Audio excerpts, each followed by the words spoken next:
اذا سألت فاسأل اللہ وَإِذَا اسْتَعَنْتَ فَاسْتَعِنْ بِاللَّهِ رَبِّ اشْرَحْ لِي صَدْرِي وَيَسِّرْ لِي أَمْرِي وَاحْلُلْ عُقْدَةً مِّن لِّسَانِي يَفْقَهُوا قَوْلِي رَبِّ زِدْنِي عِلْمًا اللهم رب زدنی علما آمین۔ ہر قسم کی تعریف و توصیف، کبریائی و بڑائی اللہ رب العالمین کے لیے لائق و سزاوار ہے، جو رب العالمین ہے، اور وہی اللہ جو اس ورلڈ کا ماسٹر ہے، جو کریٹر آف یونیورس، اس کائنات کا خالق ہے، اور اس دنیا کے نظام کو چلانے والا،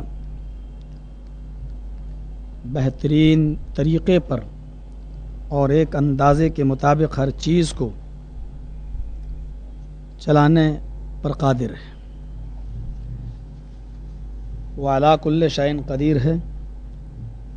اور اسی ذات سے ہم یہ دعا کرتے ہیں کہ الہ العالمین تو روئے زمین پر جتنے درخت ہیں ان کی پتیوں کی تعداد سے زیادہ، روئے زمین پر جتنا سمندر ہے اس کے پانی کے قطرات سے زیادہ، آسمان پر جتنے ستارے ہیں ان کی تعداد سے زیادہ درود و سلام کے بے شمار پھول نشاور فرما احمد مصطفیٰ سرور کائنات، محسن انسانیت، مکہ اور مدینہ کی گلیوں کے سردار، رحمت للعالمین جناب محمد رسول اللہ صلی اللہ علیہ وسلم پر اللہم صلی وسلم وبارک علیہ۔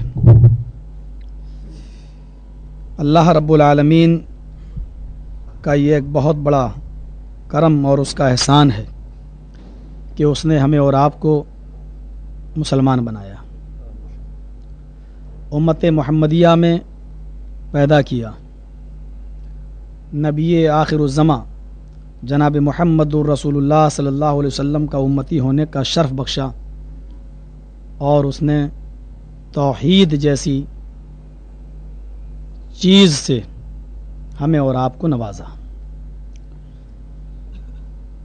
مجھے یہاں کا جب پروگرام ملا تو ساتھ میں مجھے توحید کا ایک ٹاپک، توحید کا موضوع بھی دے دیا گیا تھا۔ توحید جو ہے وہ اساس الدین ہے، وہ اساس الاسلام ہے۔ توحید اگر اسلام سے نکال لی جائے تو پھر اس مذہب کی، اس دین کی کوئی خصوصیت باقی نہیں رہ جاتی ہے۔ جتنے بھی پیغمبر اس دنیا میں آئے سب کی دعوت یہی توحید تھی، اور عرب کے کافروں کو بھی اگر دیکھا جائے تو نبی اکرم کی ذات سے کوئی تکلیف نہیں تھی، بلکہ آپ کی اسی دعوت توحید سے ان کو تکلیف تھی۔ نبی اکرم کو سچا وہ مانتے تھے، صادق وہ کہتے تھے۔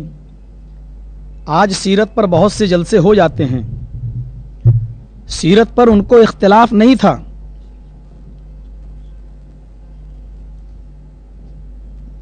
جب ان سے یہ پوچھا جاتا تھا کہ بتاؤ تم محمد الرسول اللہ صلی اللہ علیہ وسلم کے بارے میں کیا کہتے ہو، تو وہ اس بات پر متفق تھے کہ کائنات نے محمد الرسول اللہ سے بڑا کوئی سچا انسان پیدا نہیں کیا۔ سیرت پر کسی کو کوئی اختلاف نہیں تھا۔ جب اللہ کے نبی کوہ صفا پر چڑھے، صفا پہاڑی پر، اور آپ نے لوگوں کو جمع کیا، اس پہاڑی پر جب کوئی شخص چڑھتا تھا تو یہ اس بات کی دلیل ہوا کرتی تھی کہ کوئی اہم خبر وہاں سے جاری ہونے والی ہے، تمام لوگ اکٹھا ہو جایا کرتے تھے۔ نبی اکرم صلی اللہ علیہ وسلم نے وہاں لا الہ الا اللہ کی دعوت بعد میں دی، پہلے آپ نے لوگوں سے اپنے بارے میں معلوم کیا کہ پہلے یہ بتاؤ کہ تم نے میری 40 سالہ زندگی کو جو اب تک دیکھا ہے اس 40 سالہ زندگی کے بارے میں تم کیا کہتے ہو؟ میں تمہارے ساتھ اٹھا، میں تمہارے ساتھ بیٹھا، میں تمہارے ساتھ کھایا، میں تمہارے ساتھ پیا، میں تمہارے ساتھ رہا، تم نے مجھے کیسا پایا؟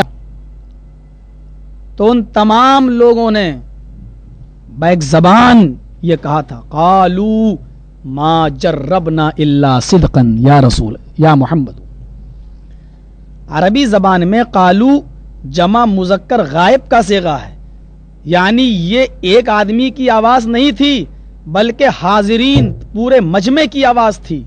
انہوں نے کیا کہا؟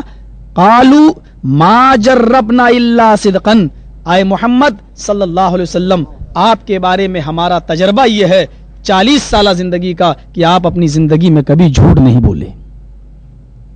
ما جربنا الا صدقا، سوائے سچ کے آپ کی زبان سے کچھ نکلا ہی نہیں۔ نبی اکرم کی صداقت پر ان کو اعتراض نہیں تھا۔ جب دار الندوہ بلائی گئی، مجلس شورا بلائی گئی کہ محمد الرسول اللہ پر کون سا الزام لگایا جائے،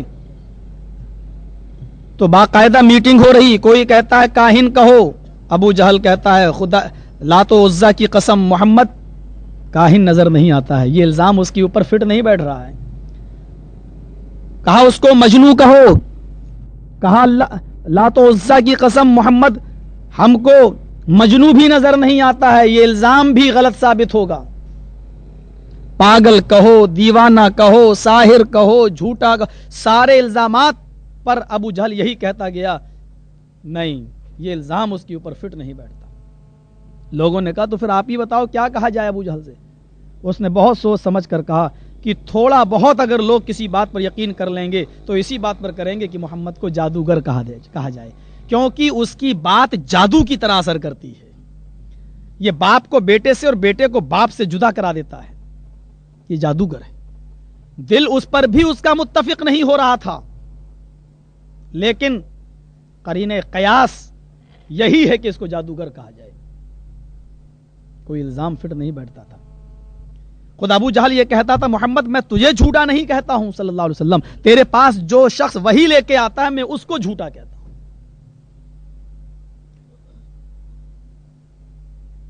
اتفاق رسول کی سیرت سے سب کو تھا، محبت سب کو تھی رسول سے، حتیٰ کہ وہ اپنا فیصلہ حجر اسود کہاں رکھا جائے انہوں نے نبی اکرم کو فیصل مانا، اور آپ نے کہا صبح سویرے جو سب سے پہلے یہاں آ جائے وہی حجر اسود کو اٹھا کے رکھے گا، اور خود نبی اکرم صلی اللہ علیہ وسلم سب سے پہلے پہنچ جاتے ہیں، اور انہوں نے کہا قد جاء الامین، قد جاء الامین، امین آ گیا، امین آ گیا، امین آ گیا، آپ جو فیصلہ کریں گے مجھے منظور ہے۔ آپ نے کہا ایک چادر بچھاؤ، چادر پہ حجر اسود کو رکھا اور 4 بڑے بڑے قبیلوں کے سرداروں سے کہا ایک ایک کونا پکڑ لو، سب نے اٹھایا، آپ نے اٹھا کر اس کو اپنی جگہ پر نصب کر دیا، یہ آپ کا فیصلہ تھا۔ وہ آپ کو فیصل مانتے تھے، وہ آپ کو جج مانتے تھے، وہ آپ کو امین مانتے تھے، وہ آپ کو صادق مانتے تھے، وہ آپ کو سب کچھ مانتے تھے، وہ آپ کی اگر کسی دعوت سے ناراض تھے تو وہ دعوت توحید تھی۔ جب آپ نے یہ کہا کہ جب تم مجھے اتنا بڑا سچا جانتے ہو اور میری زندگی میں 40 سالہ ریکارڈ تمہارے سامنے ہے اور تم نے آج تک مجھے جھوٹ بولتے ہوئے نہیں دیکھا، تو کم سے کم آج میں جو بات کہنے جا رہا ہوں اس کو بھی اسی طریقے سے سچا مانو جو اب تک مانتے آئے ہو۔ کہا کیا ہے؟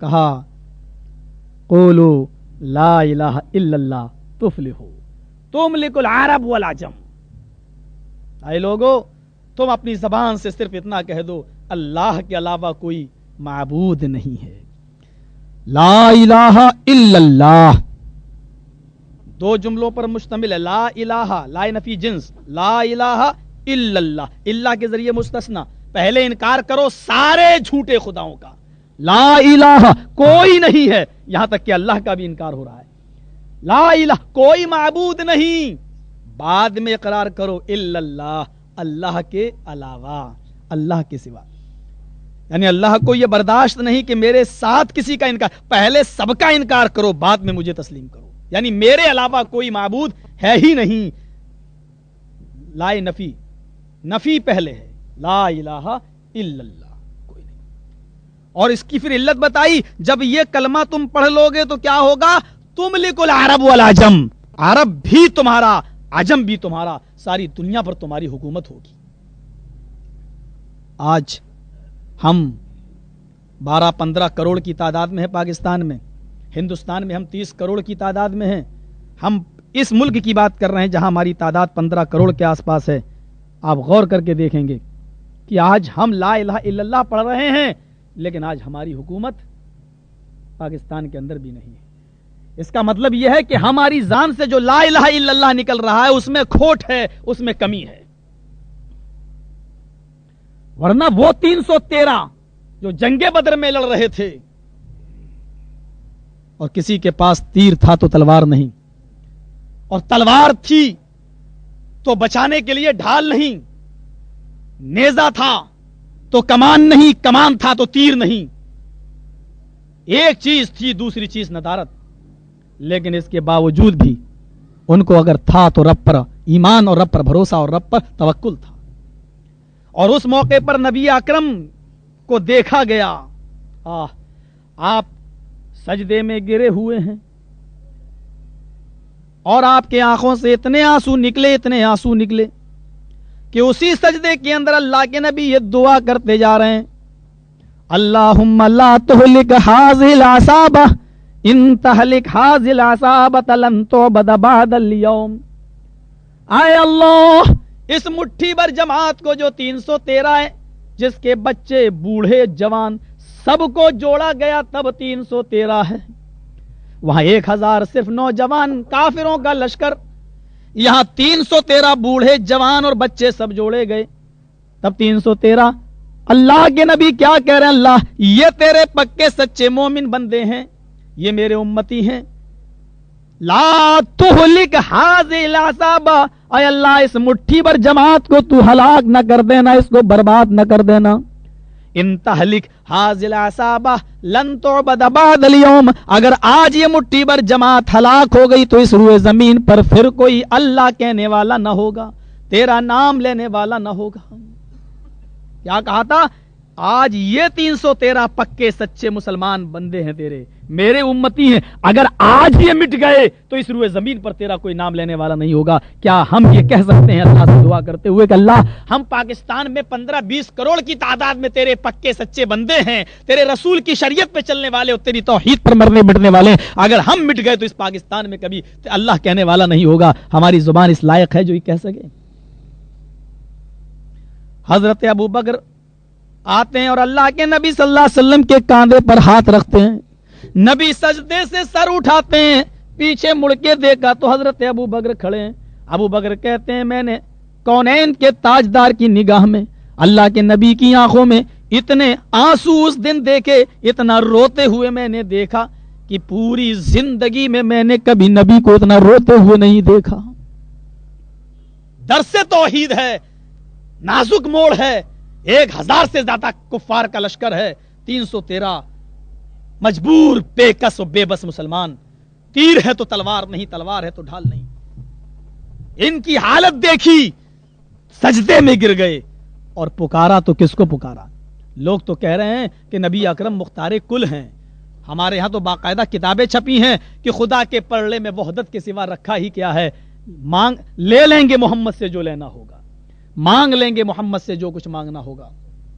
تصور کیجئے کہ شعر کو دیکھیے آپ، اور نبی اکرم کی یہ دعا دیکھیے، اللہم لا تہلک ھذہ العصابہ ان تہلک ھذہ العصابہ لن تعبد بعد اليوم۔ الہ العالمین، آج اگر یہ مٹھی پر جماعت ہلاک ہو گئی، برباد ہو گئی تو اس روئے زمین پر کبھی کوئی تیرا نام لینے والا نہیں ہوگا۔ اللہ تو اس کو ہلاک نہ کرنا، لا تہلک ھذہ العصابہ۔ اہلک یہلک اہلاک باب افعال سے آئے تو ہلاک کرنا، اور ہلک یہلک باب ضربہ سے آئے تو ہلاک ہونا۔ ان تہلک ھذہ العصابہ، اگر یہ ہلاک ہو گئی تو لن تعبدا، اور لن بھی جب فعل مضارع پہ داخل ہو تو تاکید کا معنی، پھر کبھی بھی تیری عبادت کرنے والا اس دنیا میں کوئی نہیں ہوگا۔ لا تعبد نہیں کہا کہ پھر تیری عبادت نہیں ہوگی، لن تعبد بعد اليوم، ہرگز تیری عبادت پھر نہیں ہو سکے گی روئے زمین پر کبھی۔ کس کو پکارا؟ قرآن آپ پڑھیے، عربی زبان میں یہ توحید کا جو لفظ آتا ہے اس کا یہ توحید مصدر ہے، انگلش میں سمجھیے جیرن، یہ توحید جو ہے وہ مصدر ہے، وحد یوحد توحید، جس کا عربی میں اردو میں ترجمہ ہوتا ہے ایک جاننا اور ایک تسلیم کرنا۔ اللہ کو اس کی عبادت میں، اللہ کو اس کی صفات میں، اللہ کو اس کے علم میں ایک جاننا، اس کی ربوبیت میں، اس کی الوہیت میں، اس کے اسماء و صفات میں ایک جاننا۔ ربوبیت پیدا کرتا اور پرورش کرنے والا وہ ہے، ٹھیک ہے، ایک باپ بھی اپنی اولاد کی پرورش کرتا ہے، لیکن ایک انسان اپنی اولاد کو پالتا ہے، 200 آدمی آ جائیں پوچھیے اس کے لیے کتنا مشکل ہو جاتا ہے۔ یہ باپ رب مجازی تو ہو سکتا ہے لیکن رب حقیقی نہیں ہو سکتا ہے، کیونکہ ساری کائنات کی مخلوق کو، حتیٰ کہ سمندر کے اندر بھی اگر کوئی مچھلی زندہ ہے تو اس کو بھی روزی پہنچانے والی ذات وہ اللہ کی ہے۔ اگر 7 زمینیں جو قرآن کے مطابق برحق ہیں، اس 7ویں زمین کے نیچے بھی کوئی مخلوق اگر زندہ ہے تو اس کو بھی روزی پہنچانے والی ذات اللہ ہے۔ تو اللہ کی صفت میں ہم کسی مخلوق کو شامل کرتے ہیں تو یہ شرک ہے۔ ہم یہ کہیں نہیں اللہ کے علاوہ کوئی اور بھی روزی پہنچاتا ہے، شرک ہے۔ اس کے علم میں کسی کو ہم شریک نہیں کر سکتے۔ ہاں ہمیں معلوم ہے آپ کا نام کیا ہے، آپ کے گھر کیا کاروبار ہوتا ہے، لیکن ہمیں یہ نہیں معلوم اس دیوار کے پیچھے کیا ہے، ہمیں یہ نہیں معلوم کہ اس پردے کے پیچھے کیا ہے۔ ہم اپنے علم سے رب کے علم کو ہم نہ جوڑیں۔ اللہ کا علم اتنا وسیع ہے، اتنا وسیع ہے کہ اس 7ویں زمین کے نیچے بھی کیا چیز پڑی ہوئی ہے وہ اس کو بھی جانتا ہے۔ اس سمندر میں کتنی مچھلیاں ہیں کلفٹن کے وہ اللہ کو معلوم ہے، اس درخت میں کتنے پتے ہیں وہ اللہ کو معلوم ہے۔ اور اس علم کے مقابلے میں ہم دوسرے کو لائیں کہ فلاں بابا کو بھی اتنا علم ہے، فلاں نبی کو بھی اتنا علم ہے، یہی شرک فی العلم ہو جاتا ہے، یعنی جو چیز اللہ کے مد مقابل ہم دوسرے کو لا رہے ہیں۔ صفات میں بھی ہم کسی کو شریک نہ کریں۔ صفات کا مطلب اللہ کی طرح کسی کو سننے اور جاننے والا۔ مثلا اللہ سنتا ہے، ہم بھی تو سنتے ہیں، لیکن 2 کلومیٹر پہ کیا آوازیں آ رہی ہیں ہم نہیں سن رہے ہیں، کراچی کے باہر لاہور میں کیا آوازیں آ رہی ہیں وہ ہم نہیں سن رہے ہیں۔ اللہ رب العالمین بیک وقت ساری کائنات کی، ساری مخلوقات کی آواز کو سنتا ہے۔ اللہ کے اس صفت میں ہم کسی بندے کو، کسی بزرگ کو، کسی پیر کو، کسی ولی کو، کسی نبی کو ہم شامل کریں تو یہ غلط ہو جائے گا۔ اللہ کے نبی صلی اللہ علیہ وسلم، بحقی کی روایت ہے، ایک جگہ پیشاب کرتے ہیں، استنجا کرتے ہیں، آپ کے پاس پانی نہیں تھا، ڈھیل پانی تھا، پانی سے استنجا کیا آپ نے، اور آپ نے استنجا کرنے کے بعد واپس آئے، صرف 20 قدم یا 25 قدم کے فاصلے پر ایک کنواں تھا۔ یعنی یہاں استنجا کیا، نرم زمین تھی، لاٹھی تھی آپ کے ہاتھ میں ہوتی تھی، آپ اس کو نرم کر دیتے تھے زمین کو، وہاں پیشاب کرتے، استنجا کیا، لوٹے، لیکن اس کنویں کے پاس آنے سے جو 25-30 قدم کے فاصلے پر تھا، وہاں لوٹ کر آنے سے پہلے جیسے ہی آپ نے استنجا کیا وہیں سے گھوم گئے اور پاک مٹی پر آپ نے ہاتھ مارا، پھونکا اور اس کو چہرے پہ پھیر کے، ہاتھوں پہ پھیر کے تیمم کر لیا، اور تیمم کرنے کے بعد پھر اس جگہ پہ آئے جہاں کنواں تھا، پانی تھا، وہاں پر آئے اور آپ نے وہیں پر آ کر وضو بنا لیا۔ صحابہ نے کہا اللہ کے رسول، آپ نے ہم کو تو یہ حکم دیا جب پانی نہ ملے تب تیمم کرو، اور یہاں پانی 25-30 قدم کے فاصلے پر تھا، آپ نے وہاں پیشاب کیا، استنجا سے فارغ ہوئے اور یہاں آپ چلے آئے، یہاں آ کر آپ وضو کر سکتے تھے، آپ نے وہاں تیمم کیوں کر لیا؟ فرمایا میرے دوست محمد کو اتنا علم نہیں تھا کہ 30 قدم تک بھی میں زندہ رہ سکوں گا، صلی اللہ علیہ وسلم۔ بحقی کی روایت ہے، امام بحقی اپنی سنن میں نقل کرتے ہیں، فرماتے ہیں اللہ کے نبی فرماتے ہیں میرے دوست مجھے اتنا نہیں معلوم تھا کہ 30 قدم تک بھی میری زندگی وفا کرے گی، اگر مجھے اس بات کا علم ہوتا کہ میں یہاں تک آؤں گا اور میں زندہ رہوں گا تو میں تیمم نہ کرتا۔ سوچئے نبی اکرم کا معاملہ، اور ہم نے یہ حق دے دیا ہے ان کو جو نبی کے امتی ہیں کہ ان کو قیامت تک کی باتوں کا علم ہے۔ ہمارے بھائیوں کو تصور کرنا چاہیے کہ توحید کیا ہے۔ وحد یوحد، توحید کا معنی ہوتا ہے ایک جاننا، ہم نے اللہ کو ایک جانا اس معاملے میں۔ وَلَقَدْ بَعَثْنَا فِي كُلِّ أُمَّةٍ رَسُولًا، یہی آیت میں نے پڑھی تھی خطبہ مسنونہ کے بعد، وَلَقَدْ بَعَثْنَا فِي كُلِّ أُمَّةٍ رَسُولًا، ہم نے ہر امت کے اندر ایک رسول بھیجا۔ امت مانی گروہ، قوم، ہر قوم کے اندر ایک رسول بھیجا، اور وہ رسول اپنی قوم کو کیا دعوت لے کر گیا؟ ان اعبدوا اللہ، ایک اللہ کی عبادت کرنا، ایک اللہ کے آگے جھکنا۔ عبادت کا مفہوم بڑا وسیع ہے، بڑا وسیع۔ عبادت، ایک شخص پیار میں کوئی لقمہ اٹھاتا ہے اور کھانے کا لقمہ اپنی بیوی کے منہ میں ڈال دیتا ہے تو یہ بھی عبادت ہے، کیونکہ اس پر بھی ثواب ہے اور عبادت پر ہی ثواب ملتا ہے۔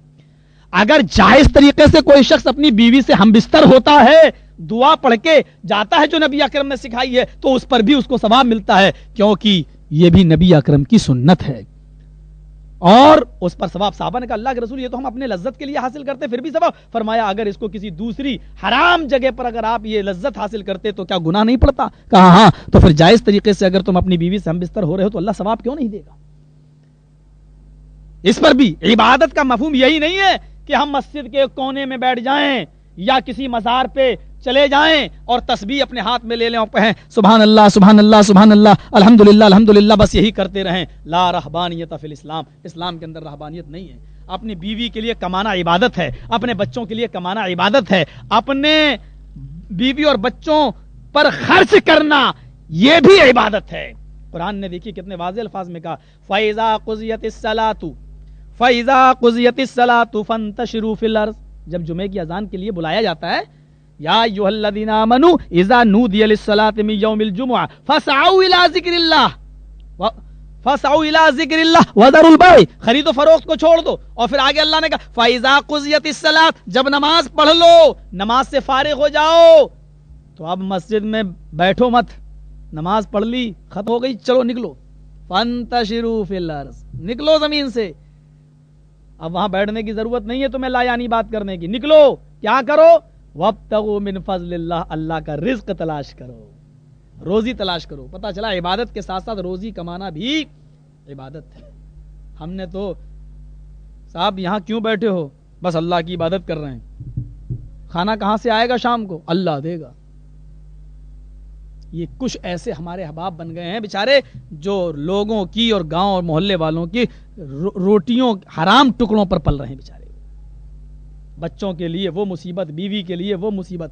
اللہ کے نبی صلی اللہ علیہ وسلم 12 سال کی عمر میں بکریاں چرا رہے ہیں، بھیڑ چرا رہے ہیں. اسلامی کیسٹ کا مرکز سلفی کیسٹ سینٹر، منظور کالونی، گجر چوک، کراچی. اور جب آپ کی عمر 25 سال سے بھی اوپر ہوئی تو آپ حضرت خدیجہ کا مال لے جاتے ہیں اور آپ اس مال کو بیچتے ہیں. ملک شام کی طرف جا رہے ہیں، آپ پھیری کر رہے ہیں، آپ تجارت کر رہے ہیں، آپ نے محنت کی، اپنے چچا کو اپنی کمائی دی. حضرت خدیجہ آپ کی اسی تجارت کی ایمانداری کو دیکھ کر اپنا دل جناب محمد رسول اللہ کے نام کر دیتی ہیں. تصور کیجئے، اللہ کے رسول نے شادی کا پیغام خود سے نہیں بھیجا تھا. حضرت خدیجہ نے جب خیر و برکت دیکھی، نبی اکرم صلی اللہ علیہ وسلم کی ایمانداری دیکھی تو یہی ایمانداری ان کو بھا گئی اور اپنی خادمہ اور باندی کو بھیجتی ہی نکاح کا پیغام دے کر جاؤ محمد رسول اللہ سے کہنا کہ وہ میرے ساتھ نکاح کر لیں. ہماری ماں بہنوں کے کانوں میں اگر یہ آواز جا رہی ہے تو ان کے لیے بھی واقعہ عبرت کے لیے ہے. حضرت خدیجہ نبی اکرم کی ایمانداری دیکھ کر اپنا دل نبی کے نام کر رہی ہیں، اور آج تم کن نوجوان لڑکوں کو دیکھ کر اور ان کی کون کون سی اسٹائلیں دیکھ کر تم اپنے دل کو ان کے نام کرتی ہو. کیا چیزیں تم دیکھ رہی ہو؟ معیار کیا ہونا چاہیے نکاح کا؟ تصور کریں ہماری مائیں، ہماری بہنیں. اللہ کے رسول نے اس کے باوجود کہا جب تک میرے چچا اجازت نہیں دیں گے میں نہیں کروں گا. ہر بچے کو سوچنا چاہیے کہ ماں باپ پال رہے ہیں، پرورش کر رہے ہیں، وہ تمہارے لیے غلط نہیں سوچ سکتے ہیں کیونکہ ان کو تجربہ ہے. تم جوانی کے جذبات میں اندھے ہو، تم سے غلط قدم اٹھ سکتا ہے، لیکن تمہارے ماں باپ تمہارے خیر خواہ ہیں، وہ کبھی تمہارے خلاف غلط قدم نہیں اٹھائیں گے. اس لیے جب شادی کا معاملہ ہو تو اس کی باغ ڈور اپنے ماں باپ کو سونپ دینی چاہیے. نبی اکرم نے اپنے چچا کے ہاتھ میں سونپ دی. یہ کوئی کلیئر فیصلہ نہیں ہے کہ ماں باپ اچھی جگہ رشتہ کریں گے، لیکن یہاں ماں باپ کی خیر خواہی ہوتی ہے اور وہ اپنے بیٹے کو کبھی غلط جگہ پر نہیں پھنسنے دیں گے. ابو طالب تیار ہو گئے اور اللہ کے رسول نے اپنی جوانی میں 25 سال کی عمر میں، جبکہ عرب کے اندر کسی بھی بیوہ سے اور کسی بھی مطلقہ سے شادی نہیں کی جاتی تھی، آپ نے دو شوہر کی بیوہ حضرت خدیجہ سے شادی کی ہے جس کے 2 شوہر اس سے پہلے مر چکے تھے. وہ لوگ جو یہ اعتراض اٹھاتے ہیں، ہمارے ہندوستان کے اندر بھی اور آپ کے پاکستان میں بھی کچھ عیسائی مشنریاں یہ اعتراض اٹھاتی ہیں کہ محمد تو عیاش تھا، نعوذ باللہ، ایک عورت سے پیٹ نہیں بھرا، 11 عورتیں رکھا.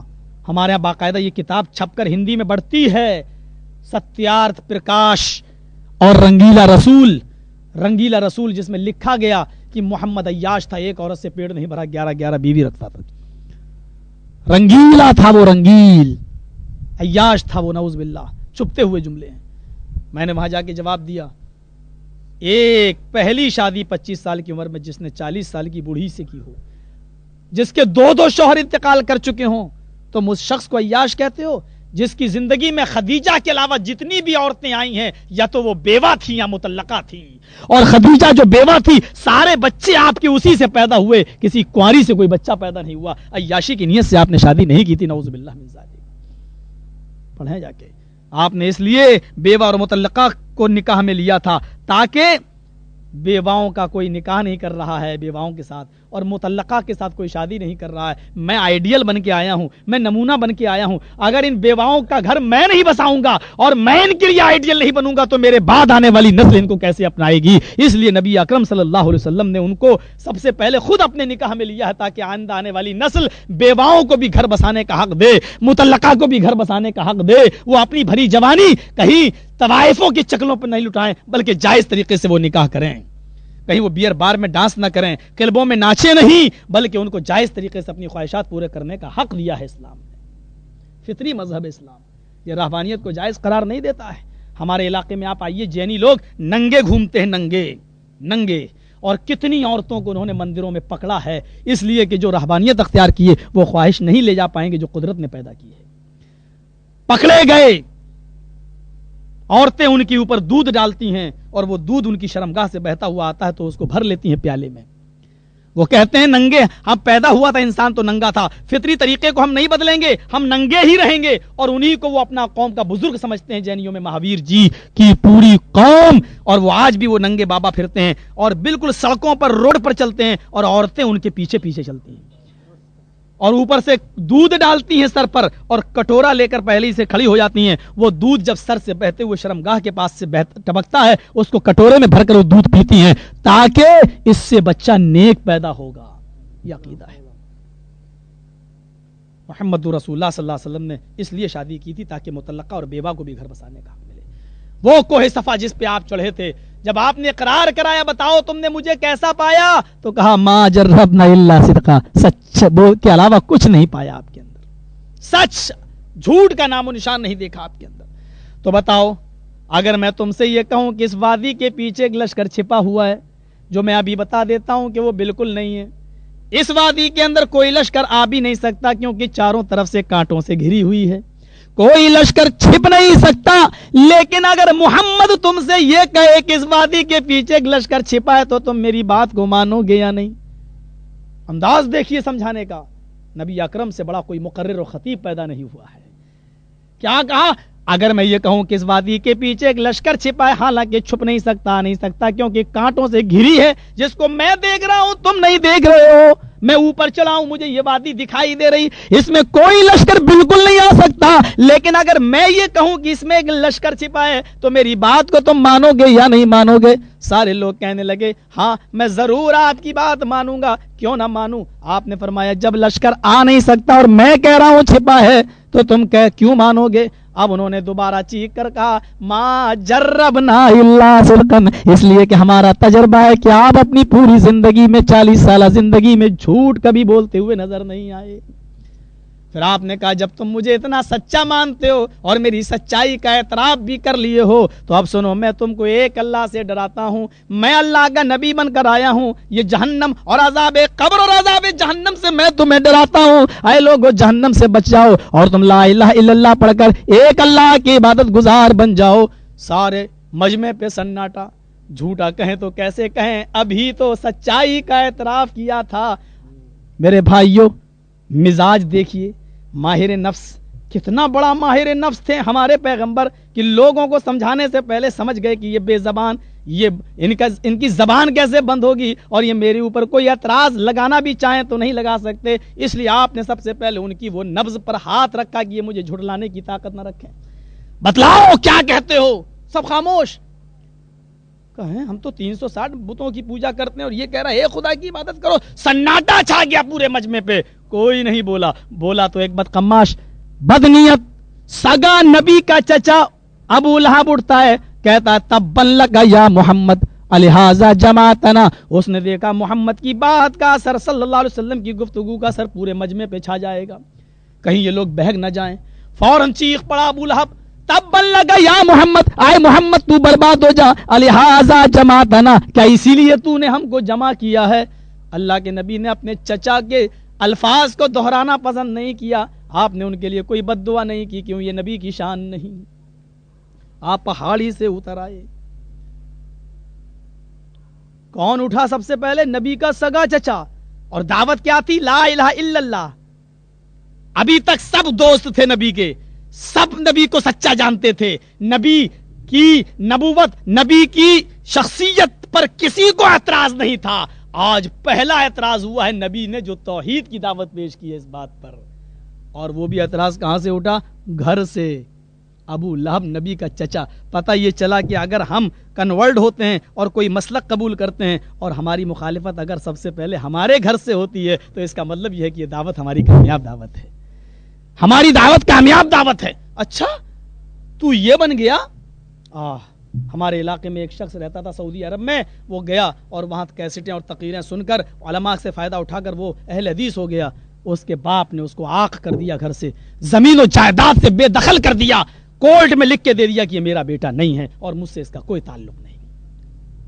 آج وہ ہماری مسجد میں سوتا ہے، وہ ہمارے علاقے میں، ہمارے اٹاوا کی ایک اہل حدیث مسجد میں وہ سو رہا ہے. اس کے سونے کا انتظام جمعیت و جماعت کے تھرو میں نے ڈال دیا ہے کہ اس کا انتظام کیا جائے بھائی، جس کو نکال دیا گیا ہے وہاں سے، گھر سے عاق کر دیا گیا ہے. جب گھر سے مخالفت شروع ہو جائے تو سمجھ لو کہ وہ دعوت توحید کی دعوت ہے، وہ دعوت اسلام کی دعوت ہے. تب لک یا محمد، محمد رسول اللہ نے جواب نہیں دیا، اتر گئے. پورا قرآن پڑھ ڈالیے. اللہ کے رسول کو ابو جہل نے پریشان کیا، اللہ کے رسول صلی اللہ علیہ وسلم کو عاص ابن وائل نے پریشان کیا، نبی اکرم صلی اللہ علیہ وسلم کو رئیس المنافقین عبداللہ ابن ابی ابن سلول نے پریشان کیا، حد سے زیادہ پریشان کیا. یہاں تک کہ نبی اکرم کی بیوی اما عائشہ پر زنا کی تہمت تک لگائی. اتنے بڑے بڑے گھناؤنے الزام نبی اکرم کی بیوی پر اور نبی اکرم کو پریشان کرنے کے واقعات. لیکن پورا قرآن پڑھ ڈالیے، اللہ نے کہیں پر بھی قرآن میں کسی کا نام لے کر کسی کو رسوا نہیں کیا. ابو جہل کا نام لے کر ابو جہل کو رسوا نہیں کیا، عاص ابن وائل کا نام لے کر عاص ابن وائل کو رسوا نہیں کیا، اور عبداللہ ابن ابی کا نام لے کر عبداللہ ابن ابی کو ذلیل اور رسوا نہیں کیا. یہ حق کی پہلی دعوت تھی، اور حق کی پہلی دعوت میں روڑا اٹکانے والا سب سے پہلے ابو لہب نبی کا چچا تھا. نبی اکرم خاموشی سے پہاڑی سے اتر گئے، خاموشی سے پہاڑی سے اتر گئے. آئے میرے حبیب، اس نے تجھ کو کہا کہ تو برباد ہو جائے، تو نے اس کا جواب نہیں دیا کہ تیری شان نہیں، تیری طرف سے مدافعت میں کروں گا. اللہ تبارک و تعالی نے اس کا جواب دیا اور پہلی بار نام لیا، تبت یدا ابی لہب وتب ما اغنی عنہ مالہ وما کسب. آئے ابو لہب تیرے دونوں ہاتھ برباد ہو جائیں اور تو بھی برباد ہو جا. اللہ نے حق کی دعوت، توحید کی دعوت پر جو لوگ صبر کرتے ہیں اور برداشت کر لیتے ہیں، اس کی مدافعت اللہ خود کرتا ہے. توحید تھی یہ توحید. ہم نے سمجھا نہیں توحید کیا ہے، ہم نے سمجھا نہیں توحید کیا ہے. سمجھو توحید کیا ہے. حضرت آدم علیہ السلام کو شجر ممنوعہ کھانے کے جرم میں، خطا میں، غلطی میں اللہ رب العالمین نے جنت سے نکال دیا. بھائی اس درخت کے قریب مت جانا، ولا تقرب هذه الشجرہ، اس درخت کے قریب مت جانا. قرآن کی بلاغت اور فصاحت اسی میں ہے کہ اس درخت کے قریب مت جانا، اس کو درخت ہی رہنے دو. بہت سے لوگوں نے اس میں نمک مرچ اور مسالہ لگایا، وہ مرچ کا تھا، وہ گندم کا تھا، وہ اس کا تھا. میرے بھائیوں، جب قرآن ہمیں اس کی تشریح نہیں کر رہا ہے، نبی اکرم نے ہمیں اس کے بارے میں نہیں بتایا، تو قرآن کی ہر بات کے پیچھے پڑھنا یہ ہماری ضرورت تو نہیں ہے کہ ہم اس کے پیچھے پڑھیں. الف لام میم اللہ نے نہیں بتایا اس کا معنی، محمد رسول اللہ نے نہیں بتایا اس کا معنی. قرآن کی بلاغت اور فصاحت اسی میں ہے کہ اس کو اسی انداز میں رہنے دو. کیوں اس کے پیچھے پڑھتے ہو جو اللہ اور اس کے رسول نے نہیں بتایا؟ ولا تقرب هذه الشجرہ، اس درخت کے قریب مت جانا. پتہ نہیں جس چیز کا بھی درخت ہو، لیکن ایک درخت سے روکا تھا. اور یہ آدم کی فطرت ہے، یہ انسان کی فطرت ہے، اس کو جس کام سے روکا جائے وہ کام وہ اتنا ہی زیادہ کرتا ہے. کسی سے کہو اے فلاں کی تقریر میں مت جانا، اچھا دیکھوں آخر کیا بات ہے، کیوں روکا جا رہا ہے مجھے، اب تو میں ضرور جاؤں گا. یہ ہوتا ہے جس کام سے انسان کو جتنا روکو وہ وہی کام کرتا ہے. بس آدم بھی انسان تھے اور انسانی فطرت ان کے اندر بھی تھی. جن کو روکا گیا تھا شیطان کے بہکاوے میں آ کر وہ بھی اس شجر ممنوعہ کھا لیتے ہیں. جنتی لباس اتر جاتا ہے اور پھینک دیے جاتے ہیں، زمین پر اتار دیے جاتے ہیں. ہوا ایک طرف، آدم ایک طرف. حضرت آدم علیہ السلام نے کیا دعا کی، ذرا اس دعا کے الفاظ پر غور کیجئے. ہمارے بھائی کہتے ہیں نہیں وہ عرش پہ دیکھا تھا لکھا ہوا لا الہ الا اللہ محمد رسول اللہ، تو کہا تھا کہ اللہ میں محمد رسول اللہ کے صدقے میں اور وسیلے میں دعا کر رہا ہوں کہ میری توبہ کر لے. لیکن قرآن کھنڈن کر رہا ہے اس عقیدے کا. قرآن کہہ رہا آدم نے کیا دعا کی تھی؟ ربنا ظلمنا انفسنا وَإِن لَّمْ تَغْفِرْ لَنَا وَتَرْحَمْنَا لَنَكُونَنَّ مِنَ الْخَاسِرِينَ رَبَّنَا ظَلَمْنَا أَنفُسَنَا وَإِن لَّمْ تَغْفِرْ لَنَا وَتَرْحَمْنَا رَبَّنَا اے ہمارے رب ظلمنا ہم نے ظلم کیا ہے انفسنا اپنے آپ پر وَإِن لَّمْ تَغْفِرْ لَنَا وَتَرْحَمْنَا اگر تو نے ہماری مغفرت نہ کی اور ہم پر تو نے رحم نہ کیا لَنَكُونَنَّ مِنَ الْخَاسِرِينَ تو ہم نقصان اٹھانے والوں میں سے ہو جائیں گے. آج ہم اپنے آپ کو نہیں بچا پا رہے ہیں, دعا کر رہے ہیں تو رب سے. قرآن کے اندر جتنے نبیوں کا تذکرہ کیا گیا, ایک پوائنٹ نوٹ کر لو, باریک بات ہے, نوٹ کر لو. قرآن میں جتنے نبیوں کا تذکرہ کیا ہے اللہ نے, ان تمام نبیوں کا ذکر کرتے ہوئے اللہ نے ان کی پریشانیوں کا تذکرہ بھی کر دیا. آدم کا ذکر کیا تو ان کو جنت سے نکلنے کا تذکرہ بھی کر دیا. اگر نوح کا تذکرہ کیا تو نوح کے سامنے نوح کا بیٹا ڈوب کر مر گیا پانی میں اور نوح اپنے بیٹے کو نہیں بچا سکے, یہ تذکرہ بھی کر دیا. اگر یونس کا ذکر کیا ہے تو مچھلی کے پیٹ میں جانے کا تذکرہ بھی کر دیا ہے. اگر ایوب کا واقعہ بیان کیا ہے تو ان کی بیماری کا تذکرہ بھی کر دیا ہے. اگر یعقوب کا تذکرہ کیا ہے تو دعا, اپنے بیٹے کی جدائی کی دعا مانگنے کا تذکرہ بھی کیا ہے کہ وہ اپنے بیٹے کی دعا میں اتنا رویا اتنا رویا اتنا رویا کہ اس کی آنکھوں کی روشنی تک چلی گئی. اگر یوسف کا تذکرہ کیا تو یوسف کی کمزوری بتا دی, کتنے کمزور تھے کہ بھائیوں ہی نے ان کو کنویں میں پھینک دیا, اور وہ اتنا کمزور تھا کہ جب بادشاہ مصر کی بیوی نے ان کے کرتے کو پکڑ کے قمیص کو کھینچا اور وہ بادشاہ مصر کی بیوی کے اوپر گرے, سامنے بادشاہ کھڑا ہے, بیوی نے الزام لگایا کہ آپ کی بیوی پر اگر کوئی غلط نظر ڈالے تو اس کا انتقام اور اس کا بدلہ, اس کی سزا کیا ہونی چاہیے سوائے جیل کھانے کے, اور یوسف کو جیل میں ڈال دیا گیا, لیکن یوسف اپنے آپ کو جیل سے نہیں بچا سکا. ابراہیم کا اگر تذکرہ کیا ہے اللہ نے تو نمرود کی آگ میں ڈالنے کا تذکرہ بھی کر دیا. آپ قرآن پڑھیے اور عبرت حاصل کریے کہ جب اتنے بڑے بڑے نبیوں پر مصیبتیں آئیں, پیغمبروں پر مصیبتیں آئیں, جب یہ پیغمبر یہ نبی اپنی مصیبت خود دور نہیں کر سکے ہیں تو دوسروں کی مصیبتیں کون دور کر سکتا ہے. تذکرہ کرو. اسی لیے کہتے ہیں قرآن مت پڑھو, قرآن کو سمجھنا تمہارے بس کی بات نہیں ہے, اس کو سیکھنے کے لیے 18 علم چاہیے. ہمارے یہاں باقاعدہ مبارک پور اعظم گڑھ کا ایک قصبہ ہے, وہاں ایک جامعہ اشرفیہ بہت بڑی یونیورسٹی ہے ہمارے ان لوگوں کی جن کو لوگ اعلیٰ حضرت کی قوم سے جوڑتے ہیں. بہت بڑی یونیورسٹی ہے, یہاں سے فتویٰ نکلا ہے. کیا فتویٰ نکلا ہے؟ آپ تعجب کریں گے. فتویٰ کہ جو قرآن پڑھنا نہ جانتا ہو اس کو سیکھنے کی ضرورت نہیں ہے, انگلی چلاتا رہے ثواب ملتا رہے گا. کیوں؟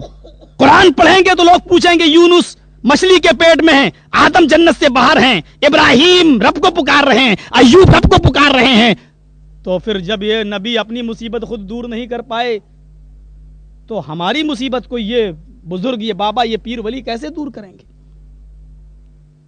ہاں ٹھیک ہے بزرگ ہیں, ہم ان کو مانتے ہیں, ہم ان کو غلط نہیں کہہ رہے ہیں, ہم ان کی شان میں گستاخی نہیں کر رہے, ہم صرف یہ کہتے ہیں کہ جو قدم انہوں نے اٹھایا ہے شریعت پر وہ چلے ہیں, تم بھی انہی کے نقش قدم پر چلو اور وہ قدم اٹھاؤ, ان کی وہ باتیں مانو جو قرآن اور حدیث سے ٹچ ہیں, جو قرآن و حدیث سے موافقت کر رہی ہیں. کوئی چیز لاؤ, مجھے لاؤ, ابو حنیفہ رحمۃ اللہ علیہ کی کوئی بات لاؤ, امام شافعی کی کوئی بات لاؤ, امام احمد کی کوئی بات لاؤ, امام احمد ابن حنبل کی کوئی بات لاؤ, اگر وہ قرآن و حدیث سے مل رہی ہے تو سب سے پہلے میں اس کو ماننے کے لیے تیار ہوں,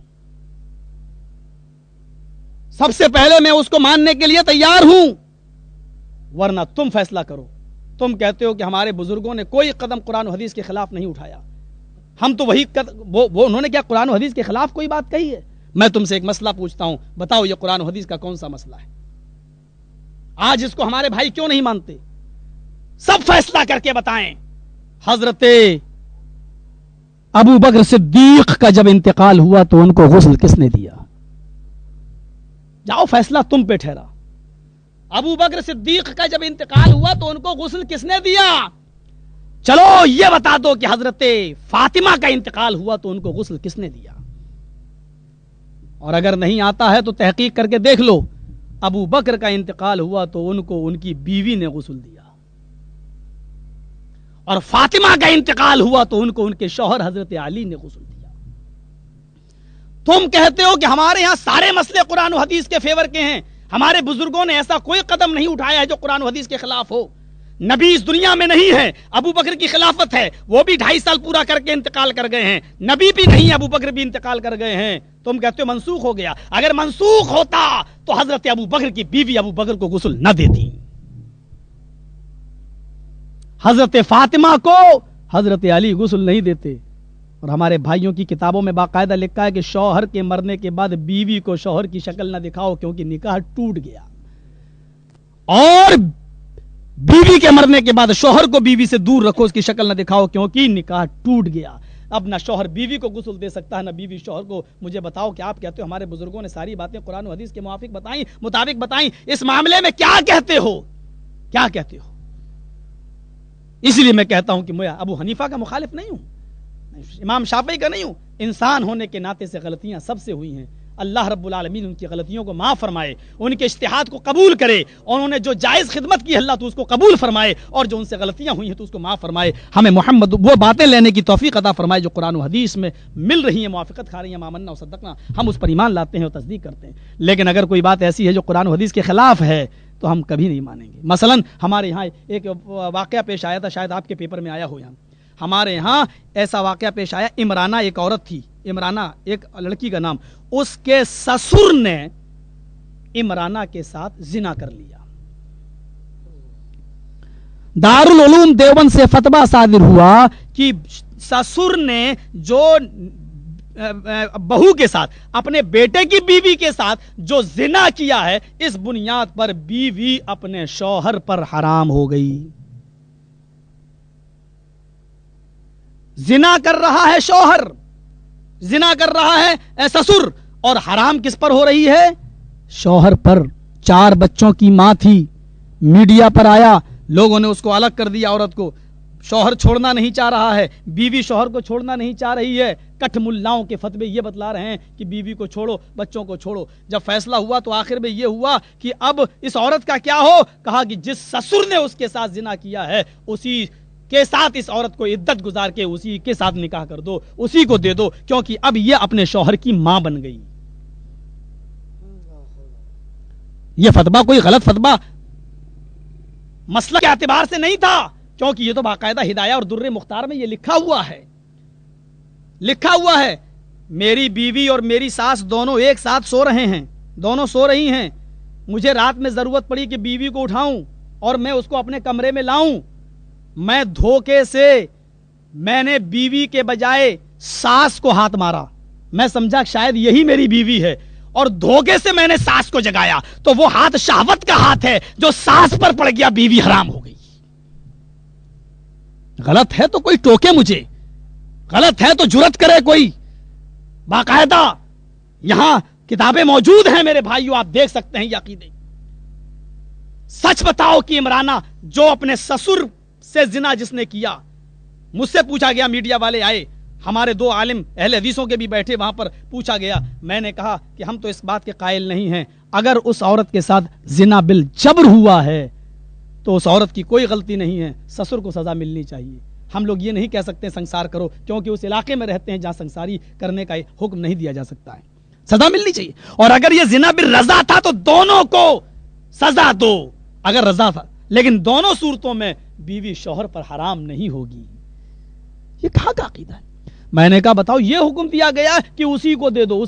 اسلامی قانون کے مطابق جس سسر کو ایک سانس بھی اب زندہ رہنے کا حق نہیں، جس کو پتھروں سے مار مار کے ہلاک کر دینا چاہیے، جس کی سزا یہ ہو اسلام میں، یہ فتویٰ صادر کیا گیا کہ یہ جوان عورت 4 بچوں کی ماں، اس کو دے دو، اور شوہر پر یہ عورت حرام ہو گئی، حالانکہ شوہر کا کوئی دخل ہی نہیں اس معاملے میں۔ ذرا تصور کیجئے کہ ہم کہاں جا رہے ہیں اور کیا کہہ رہے ہیں۔ ہم کو اگر آپ کہو گے کہ یہ مسئلے مان لو، ہم نہیں مانیں گے، ہمیں وہ مسئلے لاؤ جو قرآن و حدیث سے ٹچ ہوں، قرآن و حدیث سے میل کھا رہے ہوں۔ امام ابو حنیفہ کا فتویٰ ہے، کوئی عورت اپنا شوہر بغیر بتائے گھر سے چلا جائے اور اس کا پتہ نہ چلے تو کتنے سال وہ بیوی اپنے شوہر کا انتظار کرے گی؟ آپ تعجب کریں گے، امام ابو حنیفہ کا فتویٰ ہے 90 سال۔ آج تک کوئی دلیل نہیں ہے جو آج 4 سال پہ اجماع کیے ہیں یہ امام مالک کے فتوے پر اجماع کیے ہیں، ابو حنیفہ کے فتوے پر اجماع نہیں ہے۔ امام مالک کے فتوے پر تقلید تو چلی گئی، تقلید تو بہرحال ختم ہو گئی اس معاملے میں، کیونکہ ابو حنیفہ کا فتویٰ ہے 90 سال انتظار کرے گی۔ اب مان لیجو سپوز دیٹ 15 سال کی عمر میں ایک لڑکی کی شادی ہوئی، 5 سال وہ شوہر کے ساتھ رہی، اس کی عمر 20 سال کی ہو گئی، اب شوہر غائب ہو گیا، بغیر بتائے چلا گیا، اب وہ 90 سال انتظار کرے گی۔ 90 سال کے بعد اب اس کی عمر کتنی ہو گئی؟ 110، اور کوئی گارنٹی نہیں ہے کہ وہ اب تک زندہ ہی رہے، اور چلو رہ لی تو 110 سال کی عمر میں اب وہ کس سے شادی کرے گی؟ کسی کے دادا سے؟ اب وہ بچے پیدا کرنے کے لائق نہیں رہی، اب وہ شادی کس سے کرے گی؟ اب وہ اپنی جوانی کی ان گھڑیوں کو لوٹانے کی طاقت نہیں رکھتی، اب وہ شادی کس سے کرے گی؟ اشرف علی تھانوی سے پوچھا گیا کہ بھائی امام ابو حنیفہ کا فتویٰ تو 90 سال ہے اور آپ 4 سال امام مالک کا فتویٰ دے رہے ہیں، بولے چاروں امام برحق ہے، کسی ایک کی بات مان لو۔ پھر ان سے پوچھا گیا اس معاملے میں تم جب ان کی بات مان رہے ہو تو کبھی کبھی امام شافعی کی بات مان کر اوپر بھی نیت باندھ لو، کہتے نہیں یہ نہیں ہو سکتا ہے۔ کہا پھر تقلید جا رہی ہے 4 سال کا فتویٰ مان کر، تم نے امام مالک کا 4 سال مان لیا ہے، 4 سال انتظار کر کے عدت گزارے اور نکاح کر لے، یہاں تو تقلید جا رہی ہے۔ کہا تقلید جا رہی ہے جانے دو، اگر ابو حنیفہ کا مسئلہ مان لیتے ہیں تو اسلام جا رہا ہے۔ بہت اونچی بات کہی، سنہرے الفاظوں سے لکھنے کے لائق ہے یہ الفاظ۔ اشرف علی تھانوی صاحب نے کیا کہا؟ اگر ہم ابو حنیفہ کے مسئلے پر عمل کر